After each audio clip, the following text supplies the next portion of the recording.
quiet, power's gone, nothing's right. Cauldron cold, no more fire. Potions fail, dreams expire. Spirits whisper, call me liar. In the dark, lost desire. Purchase card, echo loud. Through the fog, through the shroud. Mystic force, once so proud. Now just whispers in the crowd.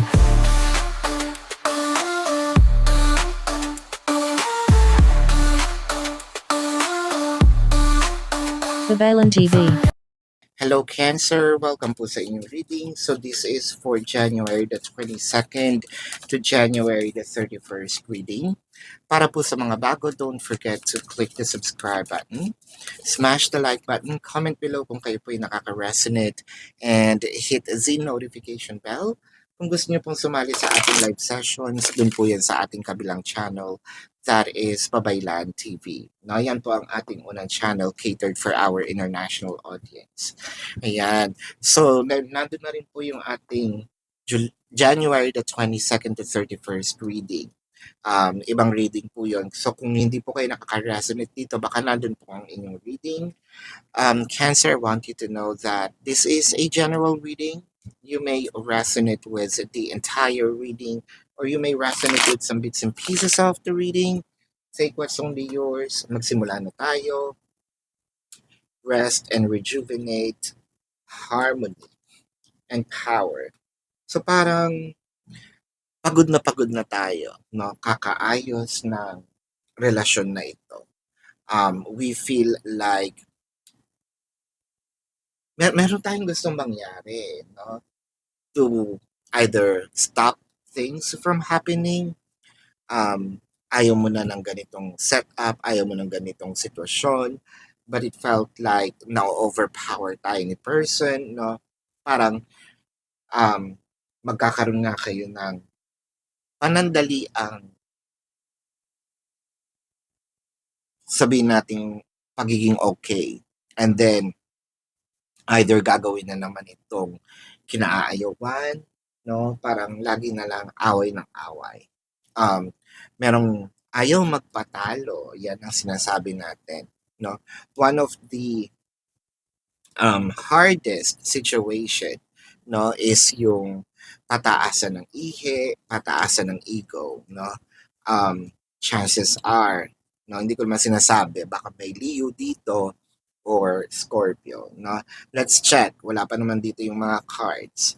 Pero nakikita ko agad. With the 9 of Cups and the 5 of Wands. So, ang dami ditong pointing fingers, ang daming sisihan, ang daming ikaw kasi, no? Instead of owning something, no? It may not be all, no? Hindi naman lahat siguro is kagagawan mo, kagagawan niya. But instead of owning something, no, I'll take responsibility for it. Siguro, imbis na gano'n niya sabihin, nagkaroon ng ikaw kasi, no, dapat kasi ganito ginawa mo, dapat kasi ganito yung pagtrato mo sa akin, dapat siguro ganito, ganyan, bla bla bla, yada yada. Instead of, oo, ako may gawa nito, I'm taking responsibility for it, and I will make sure na ayusin ko na, no? So, with the 5 of Cups clarified with the Page of Cups and a King of Cups. So, instead na nakikipag-usap sana, no? Instead na sana kinaklaro ang mga bagay, sa ibang tao pa nakakarating, no? Either itong balita, sa ibang tao pa nakakarating itong plano, sa ibang tao pa nakakarating yung istorya. Ang pinakamasakit dito, baka may nagpo-post pa, no? Okay sana kung post na paghingi ng tawad, pero more of baka kasi yung post ng kasiraan, no? Which is parang at the end of the day, sino ba ang magsasama dito? Kayo pa rin naman, no? I feel like someone here is exposing, no, yung baho ng yung pinakasikreto na hindi naman na dapat sinishare in public, no? With the 5 of Pentacles, so nakakita ako dito ng separations. Separations can be physical or energetic, no? Physical, the person may not be there. physical. The person might be in a different city, state, county, country, different continent, no?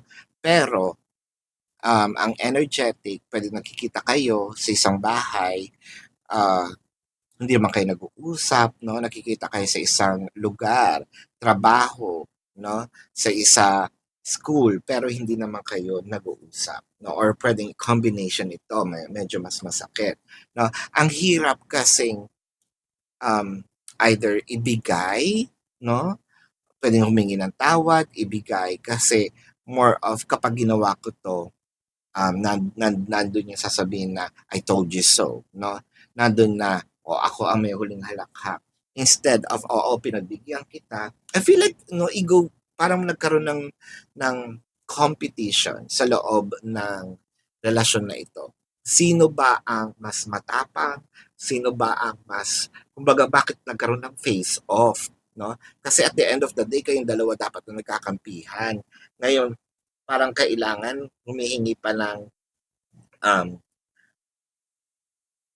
ng attention, affection, no, sa ibang tao. Um, Hindi siguro maganda na dapat na inilalabas kung ano man yung mga napapag-usapan behind closed doors, no? With the Two of Wands and the Queen of Wands. So, ang nakikita natin dito, siguro kung sino man yung nakikinig sa akin ngayon, pwedeng ikaw, pwedeng yung person mo, no? Um, that's okay. Kasi ang binabasa naman natin dito is yung dynamic. Alright? Kasi sabihin nyo rin, baligtad yung nangyayari. That's okay. No? Katulad ng sinabi ko, dynamic naman yung binabasa natin dito. Kung sino man yung nakikinig sa akin ngayon. No? Whether ikaw si Cancer or yung person ni Cancer. Siguro, ikaw na mismo, sorry ha. Ikaw na mismo ang humingi ng tawad or makipag-usap. Kung hindi mo kayang humingi ng tawad, at least makipag-usap ng maayos, no? Pwede rin namang, bakit ako hihingi ng tawad, ako nga yung nagrabyado. Bakit ako hihingi ng tawad, ako nga yung nasaktan. That's okay. No? For peace, no? For world peace na lang, siguro, may mga bagay din naman na may contributions tayo. Bakit nagkaroon ng ganito, no? Owning it, no? Parang let's own the situation na lang na, sige, pwede bang maging okay na, hindi ko pipilitan na magkabalikan, no? Ayoko lang i-attract itong negativities. Gusto ko natutulog ako ng payapa ang puso, no? I've done my best, no? Nakapanghingi na ako ng sorry, hindi kita pipilitin na patawarin ako. Hindi ko rin pipilitin patawarin ka. Pero I'm making peace not just for you but also for myself, no? Kasi nakikita ko ang taas ng galit with the Queen of Swords, the Three of Wands and the Knight of Swords. Parang meron dito na lang na biglang aatake, no? Nag-aantay lang ng tamang panahon, biglang aatake, biglang boom, sasabog na naman at magkakagulo, no? With the Strength card and the High Priestess, I think na alam mo naman kung ano yung gagawin. Kung pwede tayong magpreno, no? Ipreno ang ating bunganga. I will say this in metaphor, alright? Siguro kung kinakailangan uminom tayo ng brake fluid, no, gawin natin. Again, that's satire, alright? Alam naman nating lesson yun. What I'm trying to say here is maghinay-hinay tayo ng mga sasabihin. Pasensya na, sinisipon tayo. May sakit tayo ngayon. With the High Priestess in here, medyo balansehin natin, no? Minsan ikaw naman ang mag-adjust, minsan kapag alam mo sobrang tama, ipaglaban. Pero walang mangyayari dito if in case, no, walang babaguhin sa isa't isa. This is your reading, Cancer. Let's check the zodiac sign of your person. Now, this can be their sun sign or a placement in their chart. Pero bago natin gawin yan, again, gusto ko lang po sa inyo ipaalam, nagla-live po tayo dun sa kabilang channel, that is Babaylan TV. No? So kung hindi po nyo naaabutan yung live sessions, pwede naman kayo magtanong dito sa ating comment section as long as the question po is answerable by yes or no. Ayan, pero kung hindi po kayo masasatisfy sa yes or no na sagot lang, dumiretso na po kayo dun sa ating description box. There is a link. Click the link, you will be routed to my website. Follow the instructions. Nandun po yung amount per question, name, number, QR code for your reference. No? I also created a 4 questions plus 1. Take advantage of it. And kung gusto nyo pong mag-book ng personal reading, nandun din po siya. So, tingnan na natin dito ang zodiac sign ng inyong person. Sabi ko na agad, Leo is here, Sagittarius, Pisces, Scorpio, yep, Cancer is here, Taurus, no? Yan, so yun. Yan po ang inyong reading. So love and light to you. Namaste. See you po sa susunod na readings. Goodbye.